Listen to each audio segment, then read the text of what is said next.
ન્યૂઝમાં આપનું હાર્દિક સ્વાગત છે। આપ જોઈ રહ્યા છો સ્ટાર ઇન્ડિયા ટીવી ન્યૂઝ। સત્યની વાતે સત્યની સાથે। ટીએમએલ કંપની ગરખડી છેલ્લા 2-3 દિવસથી આંદોલન ચાલતું હતું। કામદારો દ્વારા તેની યુવા સેના ગુજરાતને જાણ કરતા યુવા સેના ગુજરાતે અડીખમ લડત આપી હતી। યુવા સેના ગુજરાત પ્રમુખ કાર્તિકસિંહ પડિયાર, ઉપપ્રમુખ હાર્દિકભાઈ પટેલ, સહમંત્રી બલવંતસિંહ ગોહિલ, મંત્રી પંકજસિંહ પડિયારની આગેવાનીમાં અડીખમ લડત આપવામાં આવી હતી। ધોધમાર વરસાદમાં પણ અડીખમ આંદોલન ચાલુ રાખ્યું હતું।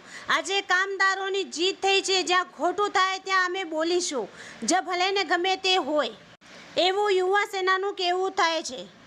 અન્યાય સામે અમારી સતત લડત ચાલુ રહેશે। યુવા સેના ગુજરાત હંમેશા કામદારો માટે લડે છે।